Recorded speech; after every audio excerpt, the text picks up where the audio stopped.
welcome. Hi, Virginia. Hi, Sanja. I hope I'm pronouncing that correct. Sanja. Yes. Sanja, thank you. Welcome, Anmart. And welcome, Teresa. Welcome, Mel. So today is one of my most exciting topics. I can talk about this for days, weeks, months. This is so tied to one of my purposes, what I believe my mission is about, which is about wealth. Guiding women to create wealth on all levels with God at the center. True wealth, the kind that overflows, the kind that has you forget about the bills and the circumstances because there's more than enough. The kind that you have to wonder, like, what are you going to do with it? We did all the things. Now what? So, welcome to day 3 of Divine Audacity. Today in itself, I could just package it as a training and sell it. Today alone is going to be worth gold. And so I'm really excited to dive in with you all. And I am going to request that you please put your videos on because wealth requires visibility. It requires you to be seen. It requires you to move through the discomfort of being present and allowing yourself to truly be seen. And this is where a lot of women get in trouble because they say they want wealth, but then they cringe when it comes. To be seen in our success, oh my goodness, no. I said this, I believe, yesterday and the day before, where it was like, women will hide their Amazon purchases. They'll hide all the things they buy from their husband, from their partners, from their business team. They'll hide even how much the business is making. They all hide their salaries from their families. While the men will inflate themselves. The men will brag about who has more. Look at my car, look at my this, But we've been trained, programmed to believe that being successful makes us vulnerable. That people are going to want to take from us. That people are going to want to extract from us. That being seen in our success makes us too much, too ambitious, to fill in the blank.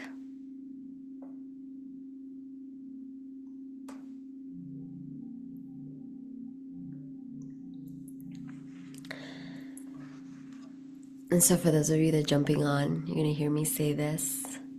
When you can, I know some of you are busy at appointments, thank you for sharing. But those that can, turn your videos on. Today is about wealth. And if you say you want wealth, allow yourself to be seen. Because true wealth requires visibility. It requires you to be seen. And that will make us uncomfortable.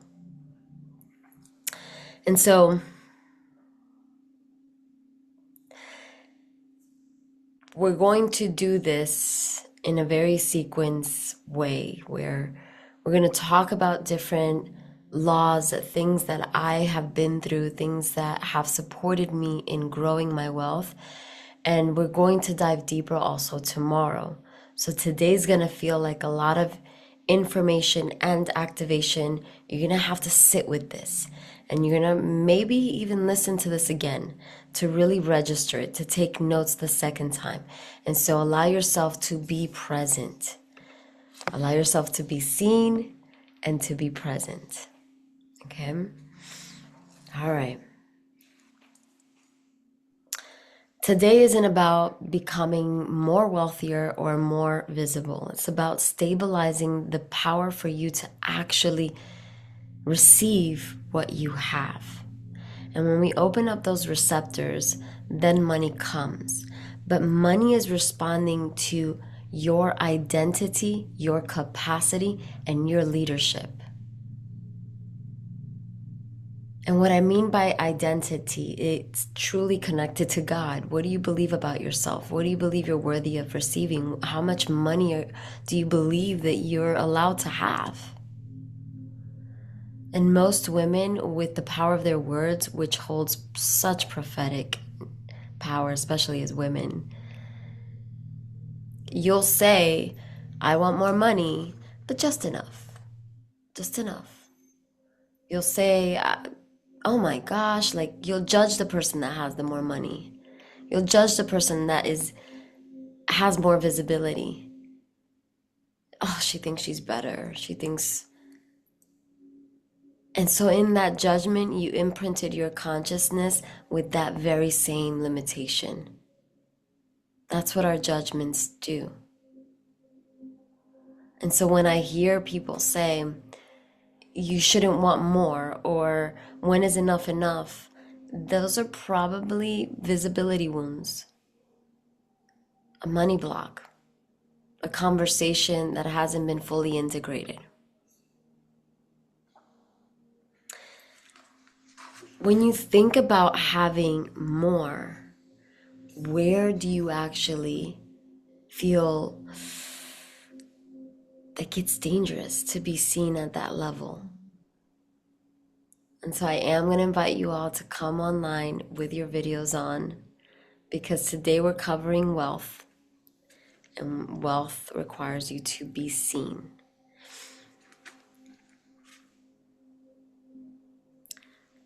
Yesterday we talked about decision being the thing that makes you money. Your decision making tool is your money making tool. How fast you execute, how fast you make your decisions, money starts responding to that level of clarity, that level of congruence in your identity and who you say you are. Remember, there's the version that we think we are, and then there's the version that we see in glimpses. And there's a little gap because we're being, but we're also deeply devoted to becoming. Both create this synergy, this art. And our job is to close the gap in every moment. And that we do through our decisions, how fast we move, and what we already know. So the decision activates power, but money tests it.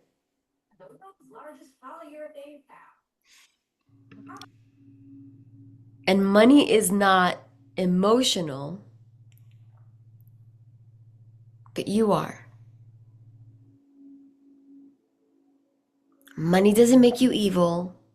Money doesn't make you corrupt.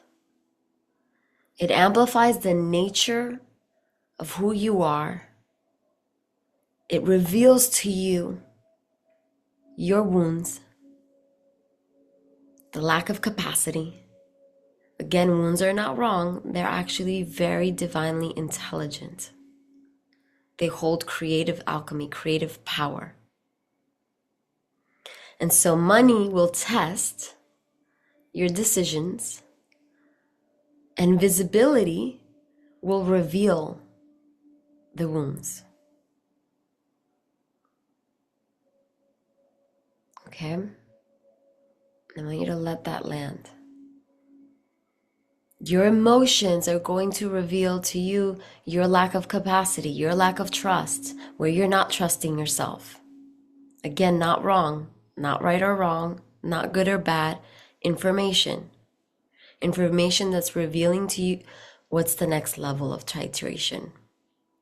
Where do we get to exercise, move deeper into, hold stronger congruence, have decision power, hold boundaries, have those hard conversations.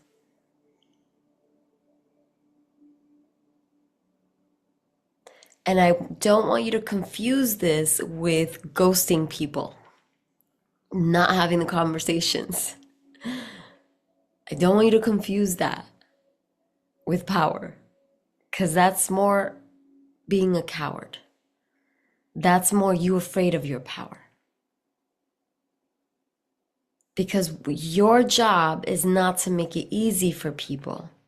Your job is to have people grow as you grow in the fullness of your power. But if you avoid the hard conversations, not only are you not holding yourself to your power, but you're not holding them in their power. And so both miss on a great opportunity, and then we go to repeat the lesson somewhere else with someone new that comes with that assignment for you.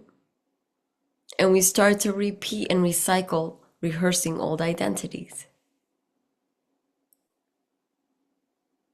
So money requires you to be seen and to hold the hard conversations.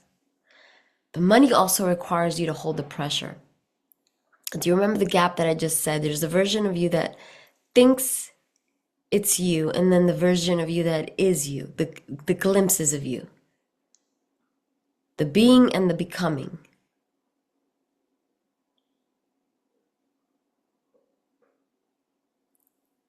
Your job is to hold the pressure of your becoming. Your decisions activate the power of these new identities. But then what ends up happening is that as you start climbing the ladder of higher frequencies, moving into more wealth, more visibility, more impact, things start rolling, things start moving, you get that new client, oh my gosh. You close that deal, oh my gosh. You contract. Most women that come to me have a receiving block. They don't know how to receive. They don't even know how to be seen in the receiving. And the moment they receive, they want to give it back. They want to do something for you. They want to return. It's not necessary. They don't even know how to receive compliments. You guys, some of you suck at receiving compliments.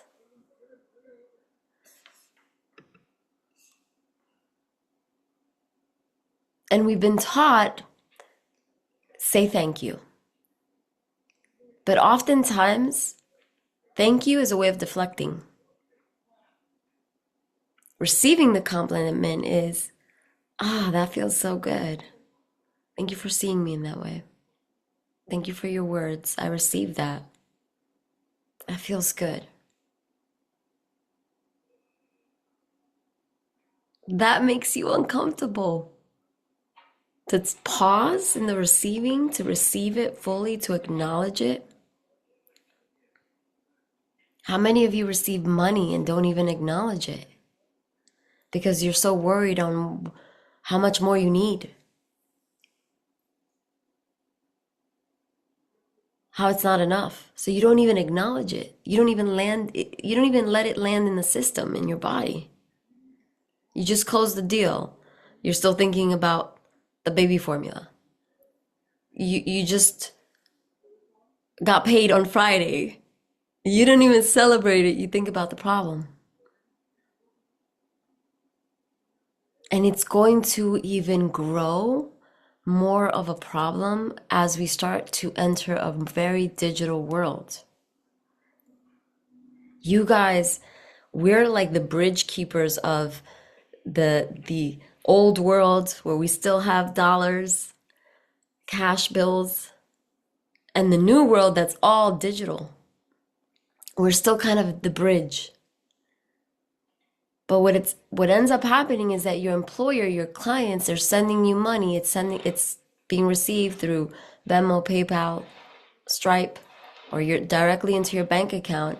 You're not even feeling somatically the receiving of it, which then mentally, intellectually has you bypass the actual sensation of you receiving wealth. But what you are touching are the bills that come in the mail. You're opening up, if you still have snail mail. That's what you're seeing. So the bank account is showing money coming in, money coming out, but you're not even looking at, you're seeing the balances and what came out. And why is the balance so low?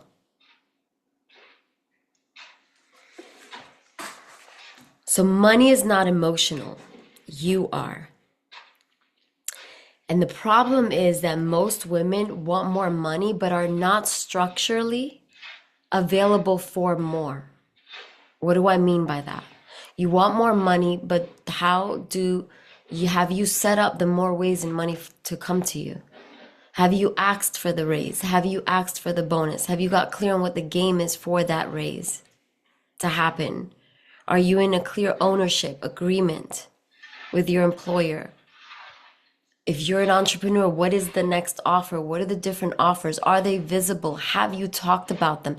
Have you shared them? Are your Stripe links working? Do people know what you do? If I go into your website, do I have to look through all these different pages to get to the point on what you can do for me and how I can hire you? If I go into your social media, do people even know what you do and how to pay you? And most times that's a no.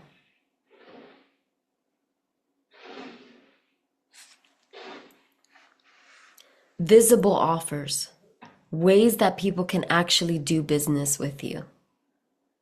We have a customer that whenever I go a couple months, he's a customer, but he's also a vendor.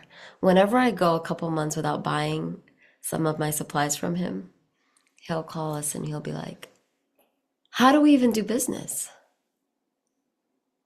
Like, he's putting on us the pressure of figuring out how to do business with him. How many of you are unapologetic in that way? Where people are liking your stuff, people are loving your content, people love your energy and your presence, but they don't even know how to do business with you.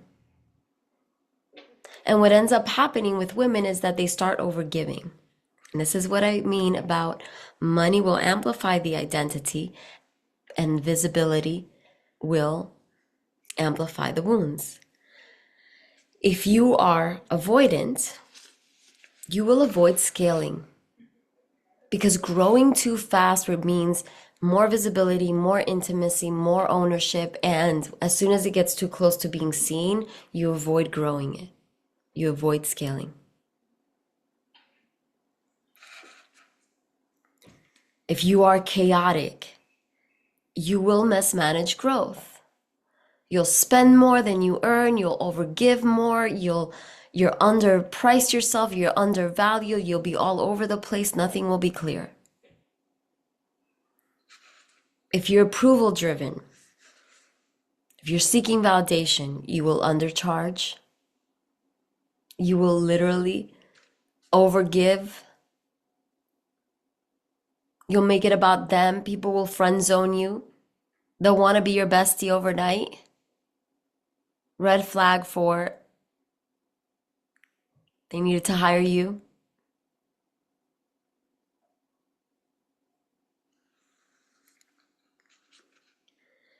And approval driven is when you do a few things and then you check it. You do a few things and then you check it. You put the post and you're like refreshing every 5 minutes. Did they like? Did they like? Did they like? My definition of seasoning the chicken, putting it in the oven and then opening the oven every 5 minutes. Is it done? Is it done? Is it done? Is it done? Is it ready? But what happens every time you open up the oven? The heat goes out. It delays the process. Before you know it, the chicken never fully cooks. And then some of you are wondering, what's wrong with me? I don't get it. I'm putting it out. I'm doing the post. But you're not trusting. You're not letting go. You're not letting it be. You're trying to control the output. You're trying to control the outcome. You're not trusting that God will bring your message to the person that actually needs it. And every time you open the oven, you let out the fire, the steam, the heat, the flame. And God has to start all over because you don't trust. You're trying to micromanage all of it. And so you're never in full creator zone.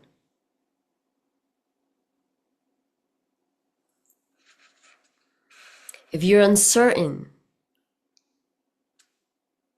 you will leak revenue. You'll leave money on the table. You'll hesitate. You'll delay the process. You'll take forever to make the decision. You'll take forever to move.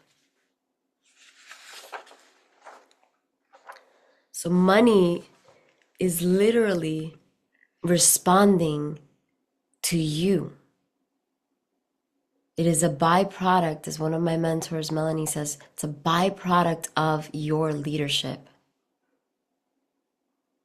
It is responding to you, to your identity, to your capacity, to your leadership, to your faith in action. And that's all that decisions are.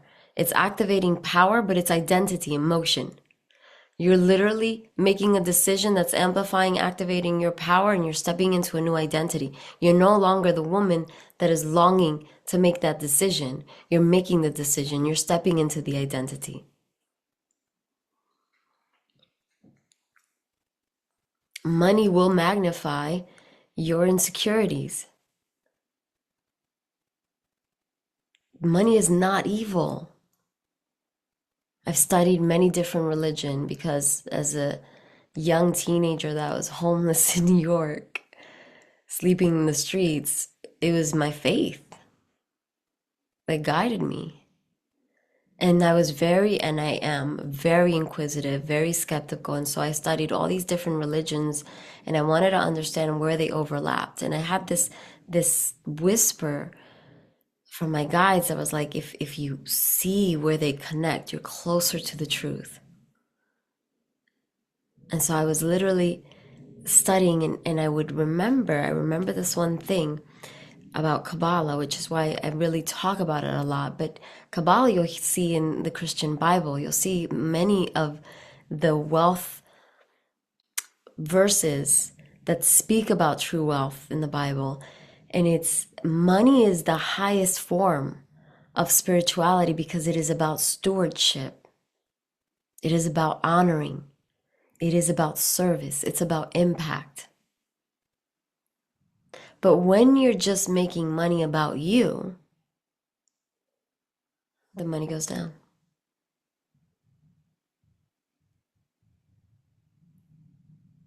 Because money is a tool, it's a part of God. It's wanting to move to the hands and the people that really want to do amazing things with it.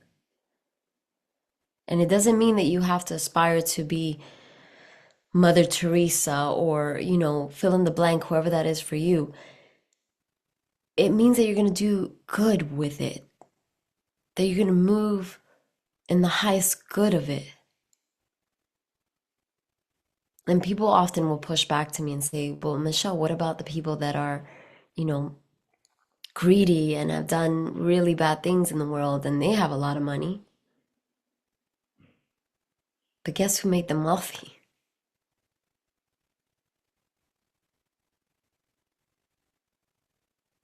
Guess who made them wealthy? And all the reasons why we made them wealthy is because we got caught on this egoic dance of mistaking true wealth with a status, a symbol. Money begins in the body. It is a feeling. True wealth is in the energetics of how you feel about yourself, how you feel about your life, how you feel about your home, how you feel about your day-to-day reality. I've traveled the world, and one of my most favorite places, Ghana. I worked with youth there, brought one of our youth programs there called Creating World Leaders, and you would see these kids just so happy with nothing, with absolute nothing. But that was wealth in their eyes. That was wealth in their being. And in the Western world, we've confused manifestation with focusing on the material. But the real manifestation focuses on who we are becoming.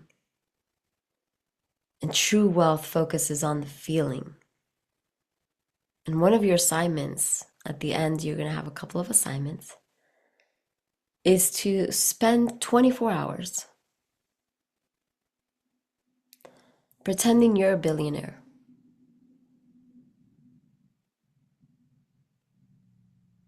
And I'm not saying to perform being a billionaire, but to really pretend. How would you feel? How would you dress? How would you treat yourself? How would you treat your home?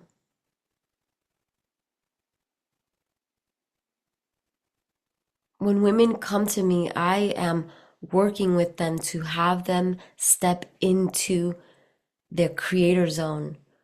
Wealth on all levels with God at the center requires you to be fully in the creator, not in the consuming. And this is where we've gotten it wrong in the Western world. Consumption, consumption, consumption. And Kabbalah says you create this bread of shame because you're receiving more than you're giving.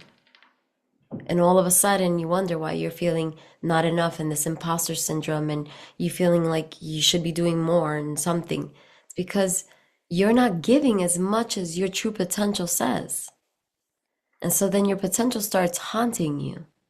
Your potential starts to create stories that feel like you're being anxious, like you don't know what you're doing, you're sad, but you don't really understand. You don't feel whole, you don't feel good. And so then you start mindlessly scrolling and you start to numb out and disassociate. And before you know it, 2-3 hours have passed and you've been binge watching TV. Netflix is asking you, are you still there? Are you still there? Hello?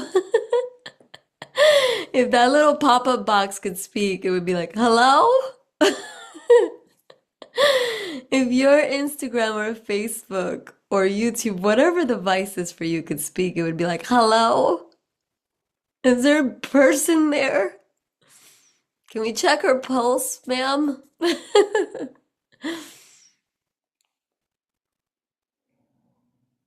That's your potential haunting you. That's you numbing out. And there's no shame. I've done it too. I so get it. I so get it. But if you're here, if simply the name of this program called you here, Divine Audacity, it's because there's so much more to you. You have so much to give. And there are people counting on you, waiting on you to step up, to literally move. Divine Audacity is about moving with God. We talked in day one about the infinite game. The difference is the finite games, they do it for the applause, they do it for show, they're doing it for performance, they're doing it for validation, for approval, they're doing it for the ego. But the infinite game is you're doing it for legacy. You're doing it for generational wealth. You don't care about applause. This is between you and God. And you're going to do it if you have 0 eyeballs on you, 10, 15, 20, you're going to still show up because you're showing up in devotion to God, to yourself, to your mission, to your purpose. And you might ask me, Michelle, what if I don't know what that is? Great. We'll get there. But if you're alive and breathing, there is creative potential to you. The mere act of you being alive here is creative act in motion. So, wealth is not mindset. It is nervous system. It is identity. It is capacity. It is leadership. It is infrastructure. And a lot of women have spent so much time spinning their wheels, rehearsing the old identities, but also thinking they need more information. I'm calling this the biggest self-help trap. Oh, I need more money. I don't have it, but so there's something wrong with me. Let me continue doing the self-healing. Let me continue fixing myself. Let me continue fixing myself. I don't have the love that I really long for. Like, there's something wrong. There must be something wrong with me. I'm not worthy of love. Like, who's gonna. So let me continue healing. Let me continue fixing myself. And so if you believe in the God that I believe, then you believe that you are equal to every creation. Imagine the Niagara Falls, the ocean saying, oh man, I have way too much seaweed today. Like there's something wrong with me. Let me go back and try to fix myself. Imagine the Niagara Falls be like, no, today there was less water than yesterday. Something's wrong with me. You know what? I'm shutting down for business. I can't show up. I gotta take a minute to just look at myself and fix myself. It's the biggest trap. And women have become the biggest consumers of that trap. The one that says you're not enough until you fully heal.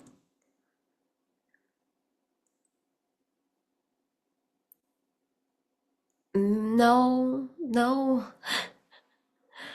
no. I'm sorry. This is not what we teach here. You are enough because God designed you perfectly, even with your flaws. We have flaws, we have wounds, we have stories, we have narratives, but even that God uses.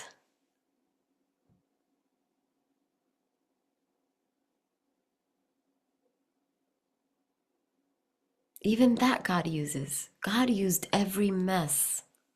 And so I talked to you about how the nervous system, right? If you're avoidant, if you're chaotic, if you're approval seeking, if you're uncertain, like the nervous system is going to expose and reveal. Where's the next step? Well, thankfully for y'all, I had them all. I grew up in a very toxic childhood. I ran away from home, from Dominican Republic at 17, because I would see my mother get violently beat by my stepfather. Violently, like thrown out of the balcony, like beat till she was unconscious. I learned to drive cars at 12 because I was searching for my mom in the middle of the night. So I had all the toxic traits. I was messy, disorganized, I was avoidant, I was anxious. Being seen, I had mask for that. I ran away from everything I knew and chose homelessness at the age of 17, took a one-way flight to New York City, and was roaming in the streets of the South Bronx.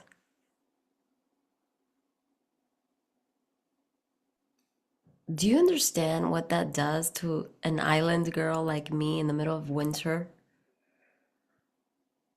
Crackheads in the park, men that try to do things to me in the trains, sneaking into Barnes and Nobles because I wanted to stay somewhere warm overnight.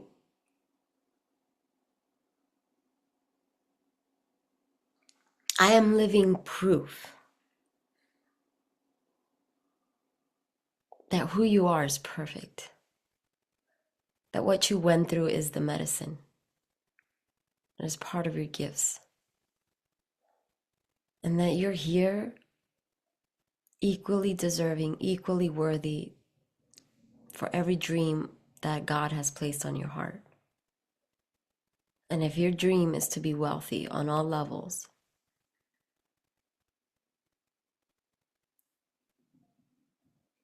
God designed you to be that. But we got to get comfortable in being seen. We got to get comfortable in doing the work, in leading ourselves through every contraction, leading ourselves to make decisions every single day, to be in that connection, in that right relationship with God, where we're saying every morning, God, use me, lead me, Thank you for sending me the people. Thank you for sending me the money. Thank you for guiding me and becoming a better steward, a better leader. I'm ready to serve you. Does this make sense? Okay, we still have a lot to cover, so I'm going to keep going. But if at any point you're like, Michelle, stop, I need you to break that down for me, I'm going to be looking at the chat because I'm going to go. There's going to be a lot of information, but again, you're going to have the replays for 2 weeks. And this is about you being present with me, being on camera if possible, to allow yourself to be seen, be visible. Wealth requires visibility. Okay. So money becomes a mirror.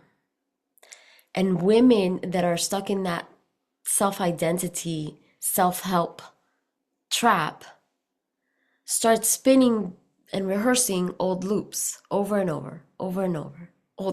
Rehearsing the conversations, the decisions they need to make, the things they need to do over and over, over and over. And that looping starts to leak energy. And before you know it, you're tired. But you didn't do much. But you did. You were running those marathons in your mind. Or you were numbing out. What women need is more containment.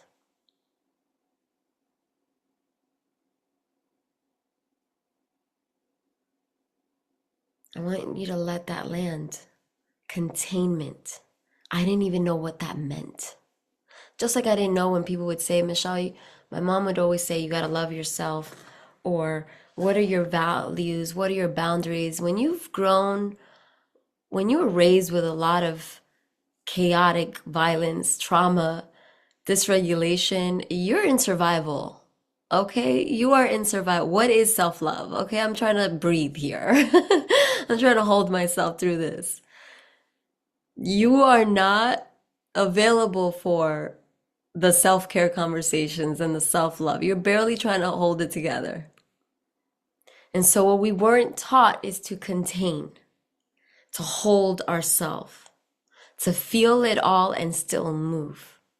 And there's another trap that's emerging around the nervous system work, that you got to be self-regulated and you got to build a safety. And I really want to call bullshit on this. And I say this with love. Sometimes I curse when I get excited. It is all love.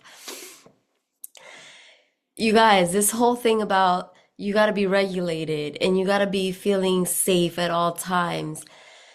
No, no. If you're looking for a space to be safe in your ego, in the controlled versions of you that you present, this is not the space for you. And I say that with so much love. I need you to feel all of it and move. Because those butterflies, that anxiety that you feel right before you go live, right before you make that pitch, right before you ask for that raise, that is medicine. That is amplifying your frequency. That is having people feel you. And when you learn to contain yourself, to feel it all and move, that's authenticity. That's electric. That's magnetism. That's feminine power. And a lot of women want to walk around constipated, regulated, aka regulated. What are we doing here? You're trying to mute your most valuable asset. What God designed you to be. Have you ever seen, for those of you that are moms, you know what I'm talking about. When a woman is in labor, come on now. Oh, stay regulated, stay safe, keep it quiet. Are you kidding me? Are you kidding me? No, you cannot tell a woman in labor to be quiet.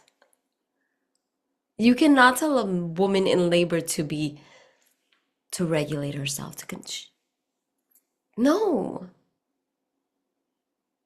And a woman in labor is pure art. It is primal. It is alive. It is regal. And yet, we haven't taken the time to fully appreciate that. Do you get what I'm saying? Your grief, your rage, your anger is medicine contained. And what I mean by contained is you got you. You feel it all and you move. You feel it all and you know that you have you. It is safe to receive money. It is safe to be wealthy beyond your wildest imagination. It is safe to receive money in ways beyond your comprehension. It is safe. And when money comes, you feel it. You celebrate it. You honor it. Now you're calibrating. Now you're raising the frequency. Now you're allowing yourself to be authentic. Now you're allowing yourself to be real. Does this make sense?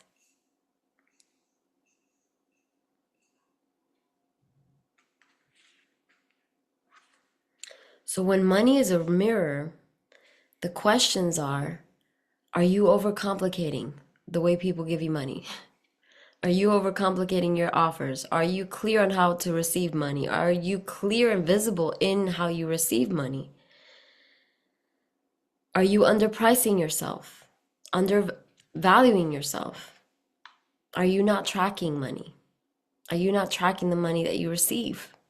Are you not celebrating money? Are you emotionally overextending yourself, aka giving free labor to everyone around you? A lot of women are burnt out because they're doing so much and they're not being compensated for it. Are you too accessible? I had a client, she was coaching everyone for free. She has so many beautiful friends. But hello, if you're coaching everyone for free, then where's your capacity for the people that actually get to hire you? You won't even have the capacity to put yourself out there and actually get paid because you're giving all the goods for free. Are you playing small to be liked? This is a big one.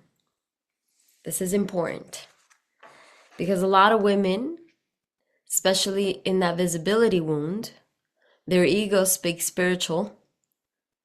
So they'll say, oh, they'll run from the rooms that they're meant to be in. And they'll say, I'm not now. I'm not ready yet. I have to discern this. They'll dim to stay safe. They'll play in other people's businesses to avoid doing what they need to be doing for them. And let's go there. There are so many communities, other spaces that operate from when you're playing here, you're loved. You stand out. I am fanning your ego. Which means you volunteer for the church, you show up in your full leadership, you volunteer for those organizations, you support their businesses while you are broke.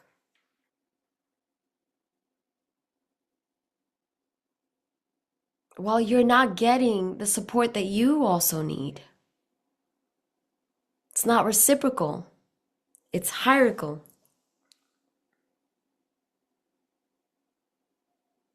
So you'll spend years in those communities serving and serving and serving, but never actually truly receiving. And that's not on them. That's on you. And I say this with love. Again, lucky for you, I've been there. I've had all the wounds, which is why I'm writing a book on wounds. I've had all the dysregulation. Think about it. I was homeless. And so in the homeless shelter that I would make maybe a couple times a week because they had a curfew, I started showing up as the leader. I started to support the people in charge. before you know it, I was doing more of their job than they were. You know what I'm talking about. You know what I'm talking about. Where you're doing everyone else's job. You're serving. You're paying your dues. You're here to learn from them. But you're just giving, giving and giving and giving. Spinning on the wheels on rehearsing these old identities of I'm not there yet, so therefore I got to pay my dues. I'm not there yet, so let me serve and learn.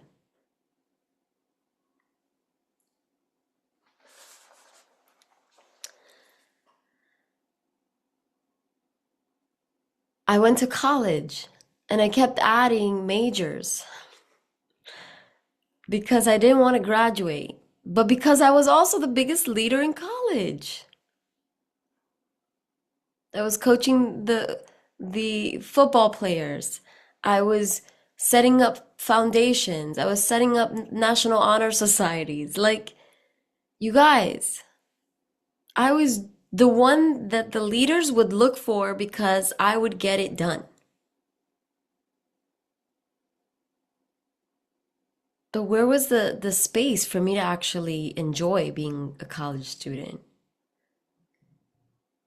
In my wounds, I was unworthy of, I was undeserving. I had just because I was homeless. Now I'm in college, and so I gotta get this right to deserve this.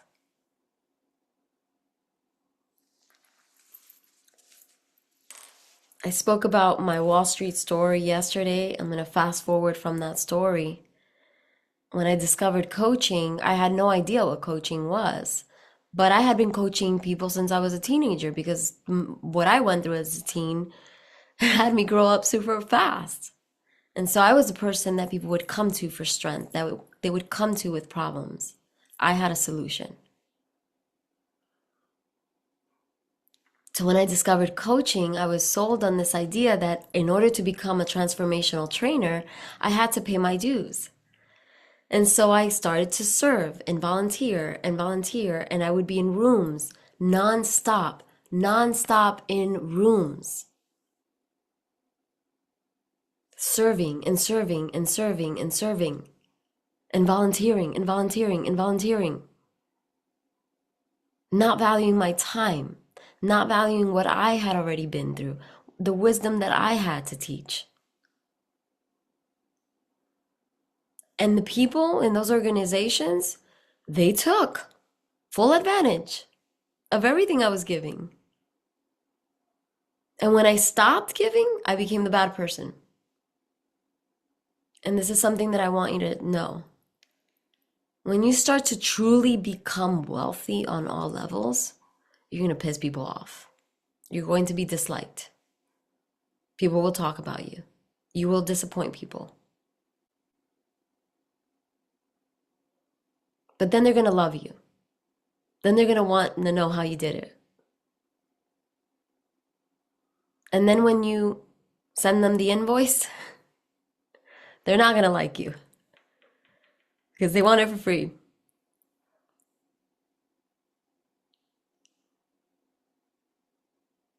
Does this make sense? Is this resonating? And so for over 12 years, I was working and I was overgiving and serving and volunteering. And it was a moment of a deep awakening where my guides were like, step left, let it all go. I had become a trainer. I was apprenticing. I was shadowing. I had a title. I was working in multiple different transformational centers. I became known as the cleaner, which I hated that title, but it's the one that you hire to come and clean up the context and coach the coaches so that the coaches start to actually grow as well.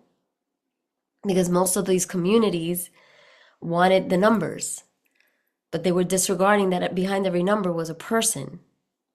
And so they started to treat the people that volunteer in those organizations as a puppet to get more numbers. And they would inflate their egos and praise them but never truly support them in their business and what they were up to. And so I was the cleaner that they would hire, bring to these centers to clean up the context and coach the owner and coach the coaches that were coaching the participants. And I had a very, very, very well-known reputation for cleaning the context. But what ended up happening is that I became very married to that identity. And so I became very rigid and very strict and very non-trusting. I didn't trust the owners. I didn't trust the trainers. I didn't trust anyone. Because if we're all about transformation and this is about having people really grow, how is it that we're not having them actually grow? So then I became the one that really pissed off some trainers and some owners. And I stepped left. God spoke to me and said, let it all go. And when you've poured 12, almost 13 years into your development as a coach, as a facilitator, I didn't know what else there was. All I knew was trainings inside the rooms. That's where I had spent over 45 weekends out of a year, sacrificing holidays, sacrificing birthdays, milestones, childbirths, because I was stuck in this trap that I needed to give and give and give and give and give and give. So lucky for you, I've been through a lot, and I'm here to tell you that if I was able to go from homeless to owning multiple businesses to marrying an incredible man who still pisses me off every day, I want to keep it real with you. When you have trauma, marriage takes work. But there's beauty in that. And we've been taught, especially these younger generations, to discard our person instead of really grow with them. And yes, the other person gets to do the work. I also had to walk away from him for a year to have him wake up to his part. But my life, my success, the relationships I have with my family, with my mom, is because of this work. And so I'm telling you, if I went from homeless to owning multiple businesses, multiple homes, having a team, having the most amazing clients, the most diverse, rich community, you can have your dream too. And your dream is simply a fraction of what God has in store for you when you learn to move with divine audacity.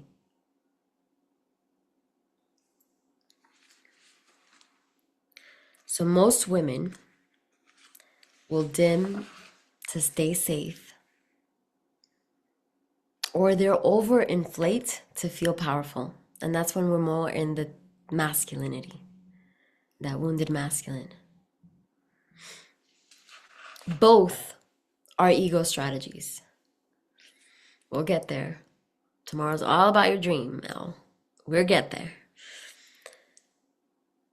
Both are ego strategies. The not enough and the too much, both ego. Ego's not bad. Remember what I said. Ego's not bad. Old identities that became over-identified, hardened. It's like the shoe that you kept wearing and now it's like tight and it's lost its footing.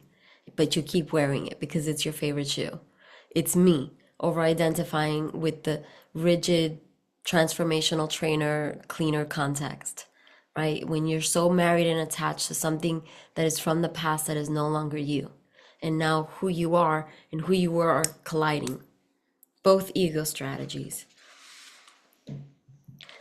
Moving with courage is about you allowing yourself to be so present in this moment that you're available to see and you're in creator mode. You're creating with what is here.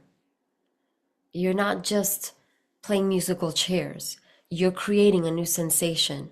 So I'm constantly moving things around, adding flowers to my rooms, you know, dressing up in different ways to really create a spark of newness. I'm lighting candles. Wealth and luxury is not about material stuff. It is about a frequency. It is about a feeling, how you feel about yourself, how you feel about your life, how do you feel about your home, your car, everything that you own. And have you allowed yourself to fully receive it and create with it? So, even the way that I make a tea, I'll put a picture in the WhatsApp group. I add flowers to my teas. I'll turn a candle at night. And seeing that makes me feel something. And then all of a sudden, I'm moving differently because I'm creating with what I have. God is here within me, receiving, creating, and expressing.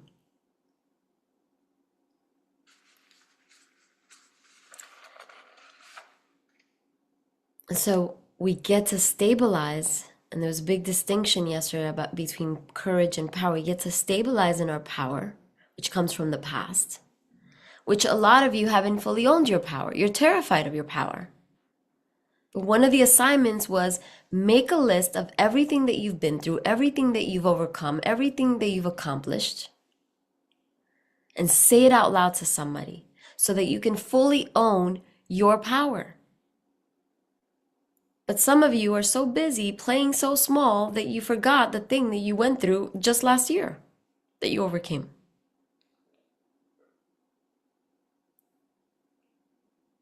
Do you understand?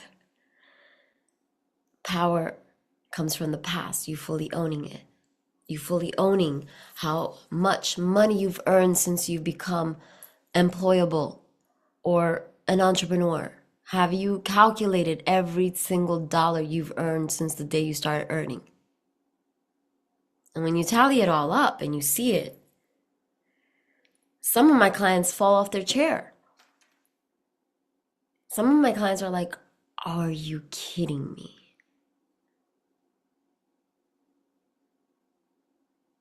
They've never really saw that number. So that is one of your assignments. Tally it all up. See how far back you can go. How much have you fully received since the day you started receiving money? And celebrate it. Honor it.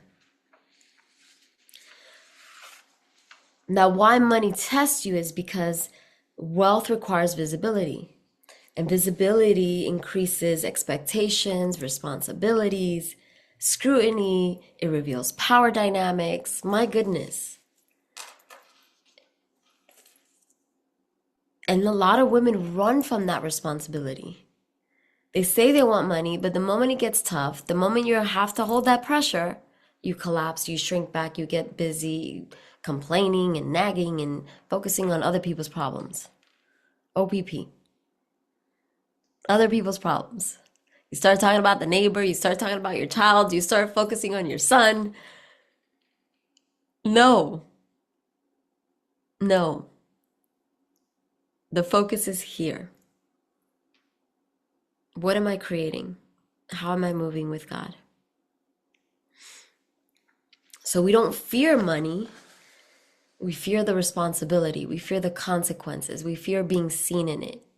We fear allowing ourselves to fully receive it. Because if we receive more money, well, guess what? Now your mama needs something.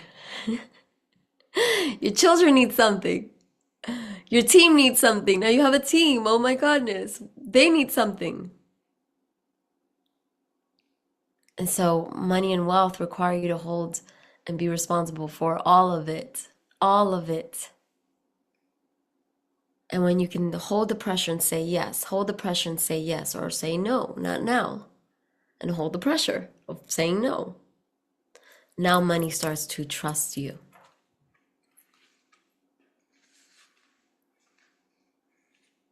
So again, wealth is an inside game.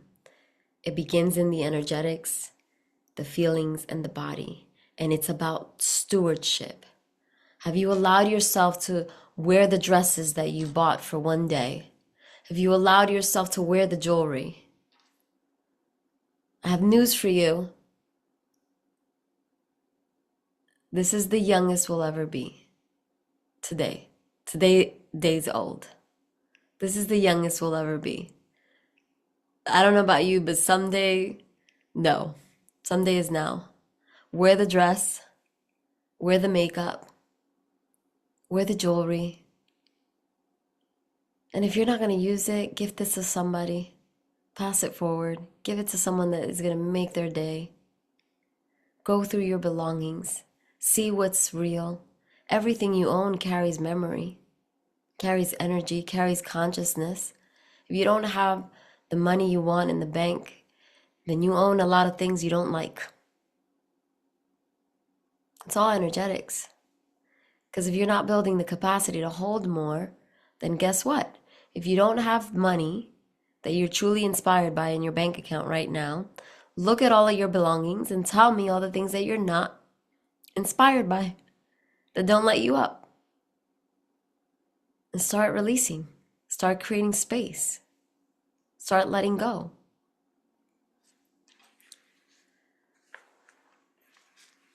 And the reason why money triggers people, both you as the receiver and the people that are witnessing you, is because money will start signaling where people haven't been willing to go. Think about it. If wealth is a symbol of the highest spirituality, which to me that means the highest spirituality is you are absolutely obsessed with yourself. You love yourself. You love God. You are deeply devoted to God. You are in love with your home. You are in love with your space. You are in love with your work. You're in love with your business. You're in love with your job. You're in love with your relationships. Like you are in love. There's nothing to fix. You're even in love with your imperfections. That's the highest form of spirituality. That's true wealth. Okay? And if you're wealthy, if you're receiving money, you're triggering the people that are not loving themselves, that are not in love with their work, that are not in love with their spouses, that are not in love with their children, that are not in love with their homes. And then you start to shrink because you start making it about you, when in reality, you are the vehicle that God is using to actually trigger all these people into believing in themselves more. It's up to them to take the bait. But the moment you shrink, you step into the smaller identity. You're choosing the smaller identity. So again, stewardship is about loving yourself through the contraction, regulating under pressure while you hold the pressure. So feeling all of it without abandoning yourself, without numbing yourself. When the numbers go up and down, you're with yourself. You're loving yourself through that. You're praying. You're going into your inner temple. God, use me. You're saying that out loud. God, use me. God, thank you for creating through me. God, thank you for receiving through me.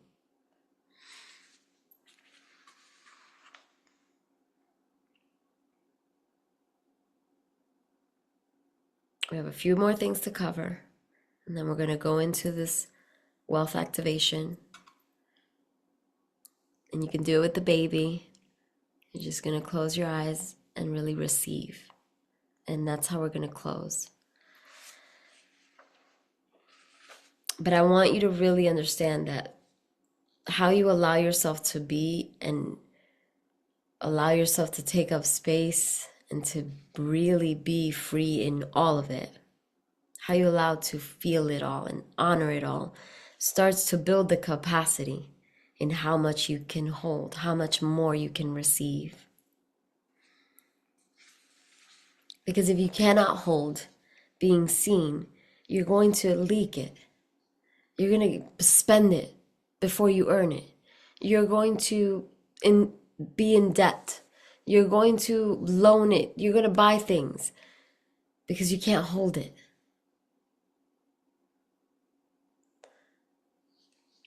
It's why lotto winners that receive the lotto, they don't have the mindset, the capacity, the leadership, the identity. So then they blow it. They blow it. So many lotto winners blow it millions of dollars because they don't know how to be seen in it. They don't know how to regulate feeling it all and holding themselves through that. I had to become the woman that can hold it. And when you have a lot of wounds and trauma, you attract your counterpart that has just enough of a mess just as you do. So I attracted this incredible, extraordinary man that had a lot of wounds too, just like me. He was anxious. He was doing it for validation, for significance. We were there, right? But as I started to do a lot of work on myself, he wasn't. And that's at the point where it got so loud that I had to walk away. But here's the beauty about it. You're going to attract the person that is going to reveal to you where your work lies. And it'll be easy to snap and make it about them versus really own your work and stand for both of you to do the work. Okay? I had to learn how to hold the wealth and what we were building, even from him. I married a man that had the deepest wounds when it came to the mother. And when I tell you, when you have a chaotic nervous system, you're reacting to everything. And so his immediate thing was like, let's sell, let's do this. No, I can't do it. And he would get so intense that I had to learn how to hold myself, be seen, be visible, own my impact, hold myself even from him.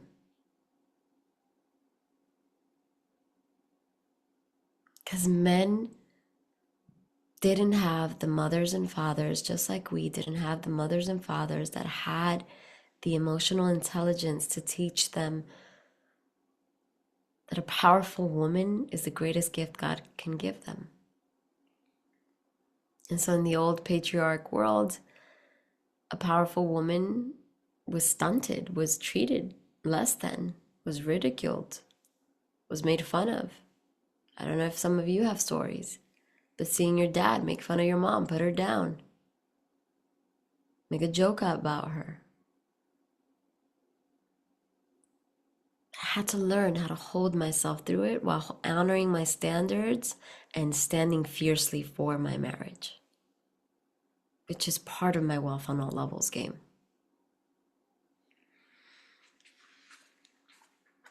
This is why environment matters. This is why powerful women step into the rooms that can hold them, that can see them, that can honor the depth of who they truly are, that can see them in their power, not the power to proximity, power BS. That we're equal children of God, therefore we are equal in power, made different for different purposes, but we are equal, shoulder to shoulder. And so this is why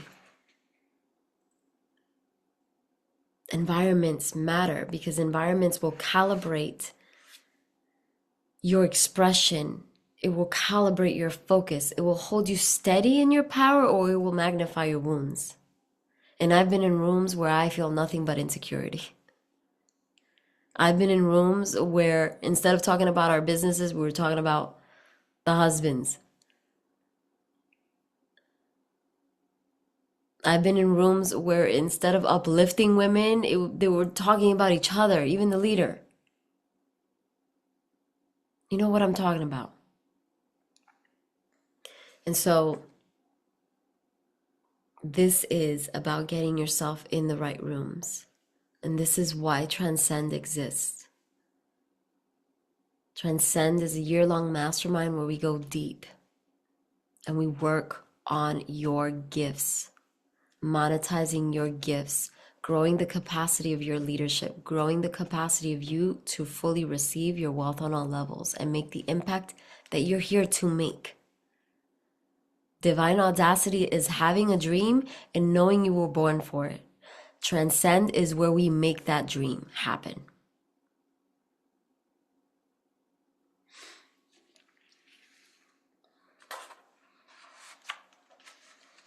Now, I want to talk about,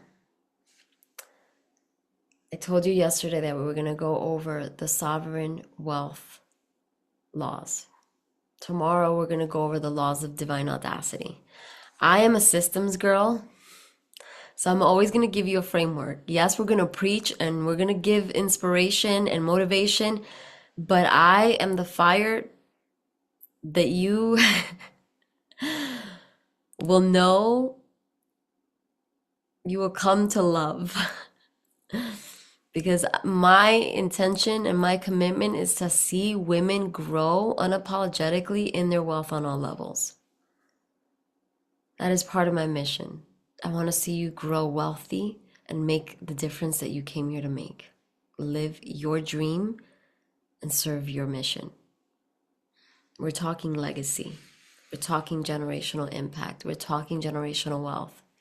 Doing your work so that you don't leave it to your children as their inheritance. Okay? So, you're always going to have me give you some kind of system, something that you can implement, something that you can look back on, something that you can look over. So whether divine audacity is where we complete, you're going to have tomorrow a workbook that supports you in looking at this and reading it and allowing it to really imprint your subconscious so that you can move and calibrate with this new information. All right? It's about creating with it, creating with it. So wealth requires decision, emotional regulation, systems, clean boundaries, and asset thinking. And this is where women get lost. What is asset thinking? Ownership. What do you own? What do you own that makes money for you? How does your money work for you? And do you know the difference between good debt and bad debt? Do you have money saved for a rainy day? Because if you don't have an emergency funds, you are not a woman. You're still operating as a little girl when it comes to money. And no shame, I love you. I'm always going to keep it real with you. We're going to be direct. We're going to be real. If you don't have at least $1,000 in an envelope, in a bank account, somewhere that you can't touch, that nothing is coming out of, you are still operating as a little girl when it comes to your money. You're still operating for approval, for validation, for likes. It requires you to feel this discomfort so that you can start create that awareness. Like, you know what? Yep. I get to start moving money into my little savings account that I do not have access to unless it is an emergency. If you have money in a 401k that's just sitting there, you're still operating as a little girl. I say this with love. Why? Because the feds are making money from you. The banks are making money from you, not you. This money is not working for you. Yeah, it's probably earning 3, 4, 5, maybe 7% if you're lucky. But when I talk about asset thinking, it's about ownership. In Transcend, you're going to be learning that. We're going to be talking about creative financing. We're going to talk about ownership. Because that is when you start moving as a big girl with big pants around your money.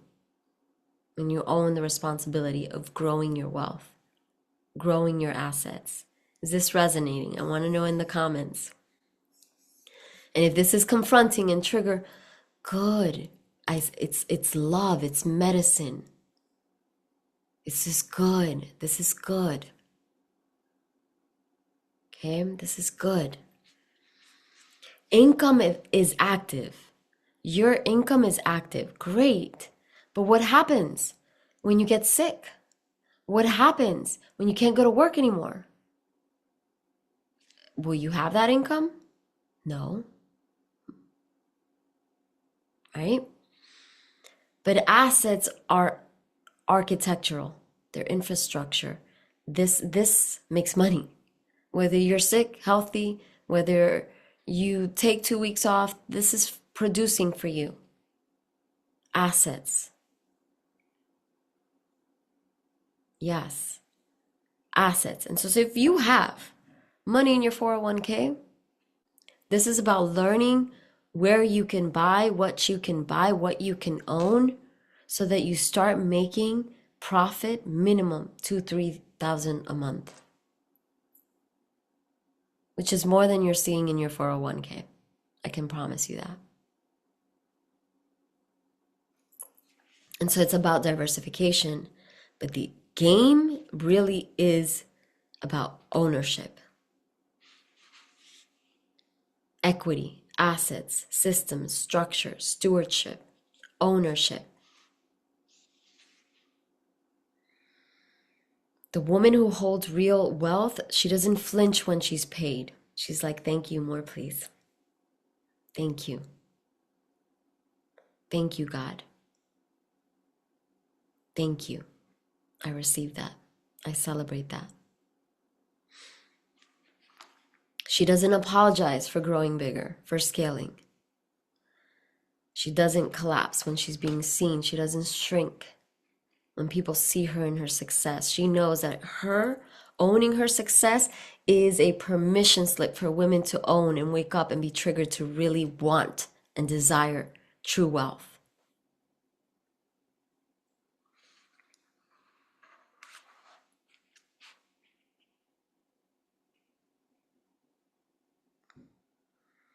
Powerful women eventually outgrow motivational rooms. I say this with love. You don't need a cheerleader. You don't need a hype girl. You got your bestie for that.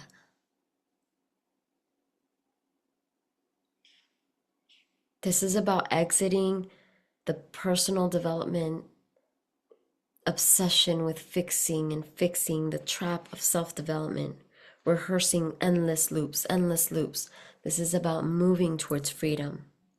This is about moving into the rooms that talk about what you truly desire, how to serve with your gifts, how to grow that deeper connection with God, how to grow your wealth on all levels with God at the center. The rooms that talk about assets, the rooms that talk about visibility, leadership, capacity, where you bring your question and it gets worked on and you leave that room calibrated in ownership of your gifts, ready to monetize it. Because God gave you those gifts so that you can actually do something with it. And I said in day one, your gifts are exactly why you're here during these crazy times. Finally, the world is waking up to all the things that are happening. All the things that have been happening for centuries. Finally, the world is waking up. And you were born during this exact time, right now, to use your gifts, to share your gifts, to create with your gifts.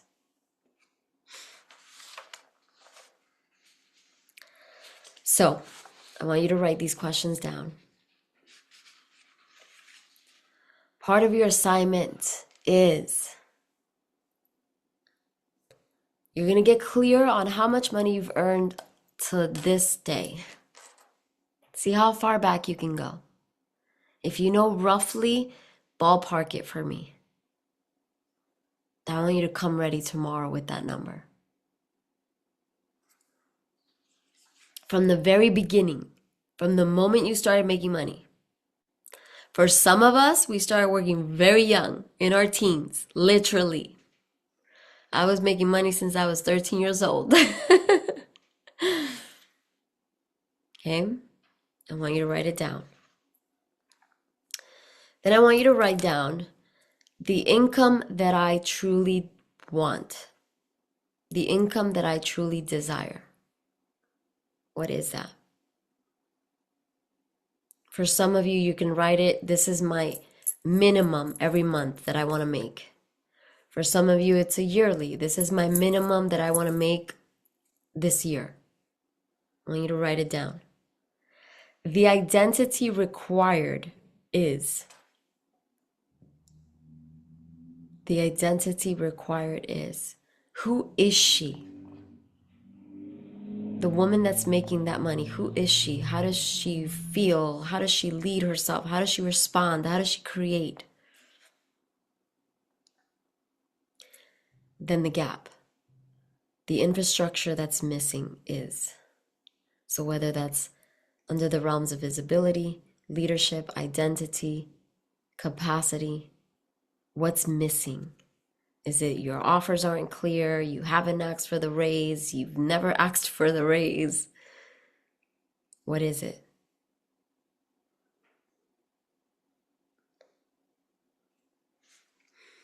Okay. Now,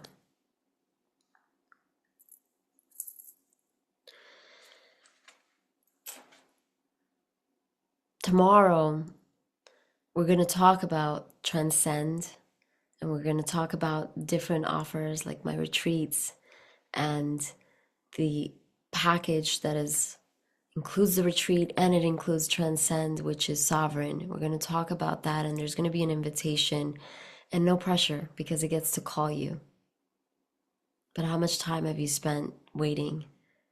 How much time have you spent dilly-dallying, saying yes, yes, yes, one day, but avoiding the very rooms that will not only calibrate you, but also be the oxygen to your fire?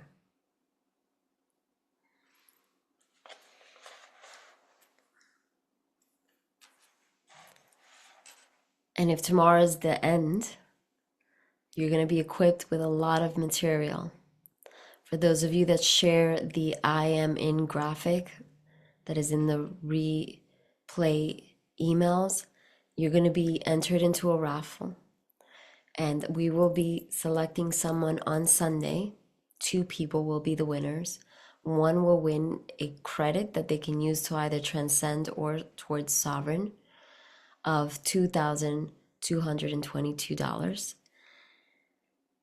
And the other person is going to win a one-on-one, 1-hour soul and strategy session with me where we're going to go all in on your vision for this year. We're going to go into your human design.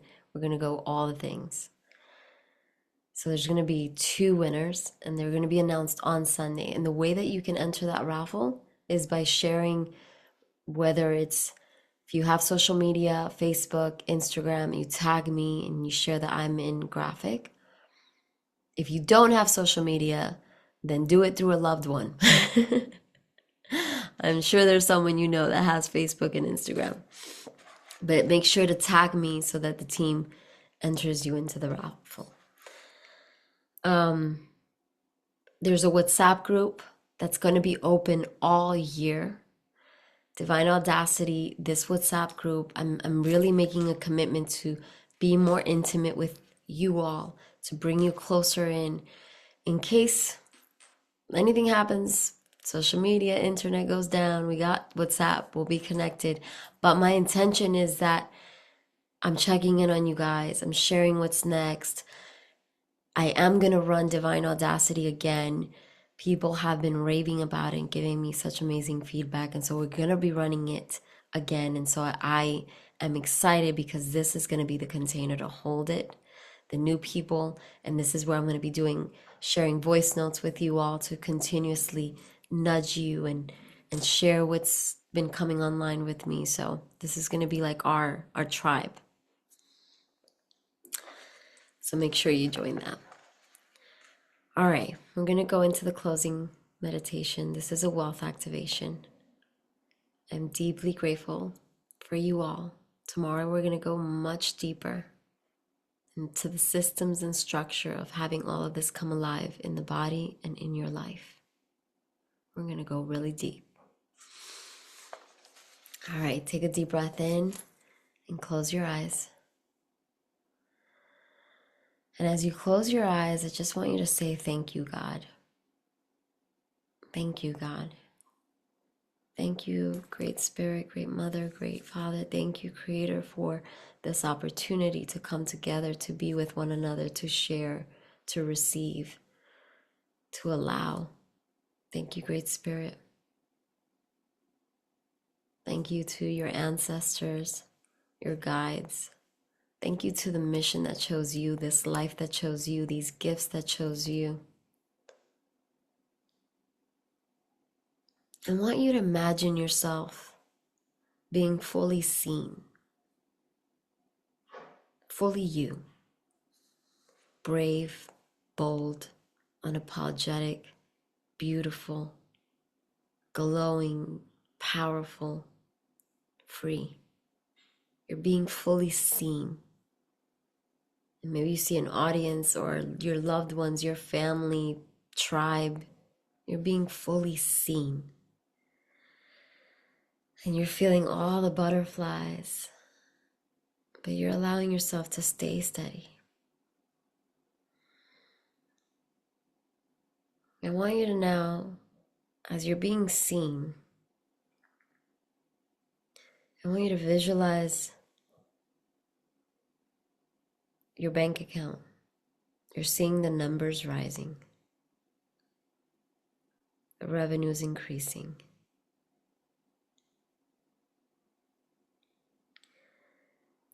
I want you to imagine the opportunities are multiplying.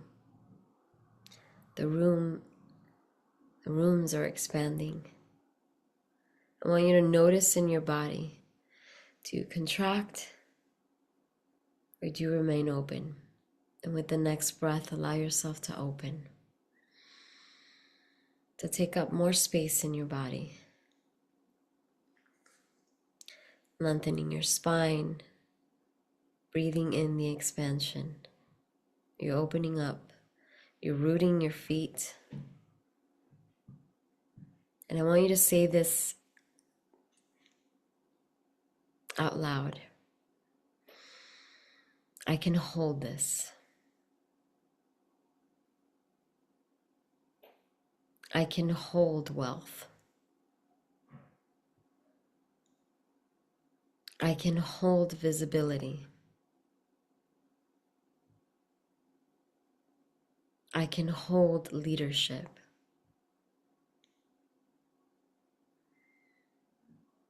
I can hold my power. And now I want you to see yourself signing contracts. Maybe it's checks. Signing contracts, invoices, signing. You're owning assets, signing contracts for that next property. You're being paid. You're being paid to exist. You're being paid to be you.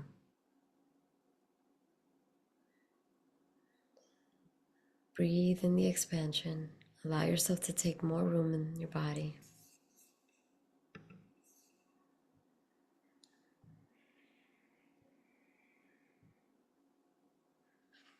It's safe.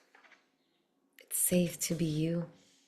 It's safe to be seen in your success. It's safe to be wealthy on all levels, especially with God at the center. You're not doing it for applause. You're doing it for the glory of God. I want you to say out loud, I step into the full stewardship. God, use me. God, thank you for making me wealthy on all levels. I receive. Money comes to me always, always, always.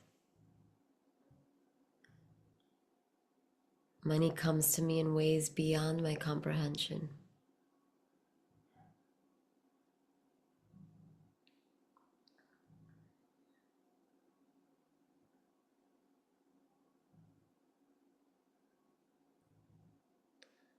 Take a deep breath in.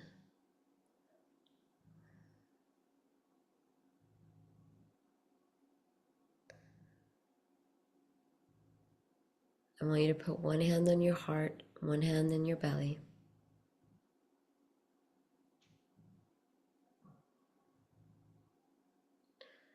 I want you to feel the strength of your womb, the strength of your heart.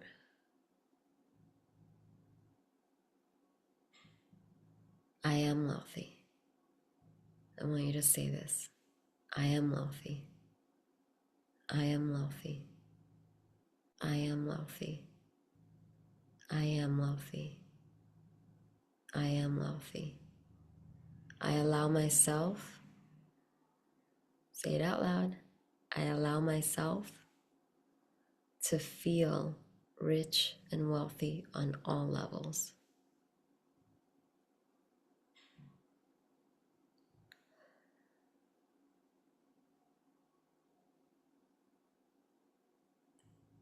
Thank you, God.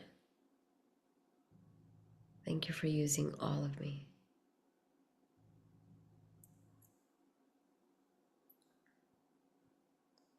You're going to stay with your eyes closed for a couple minutes.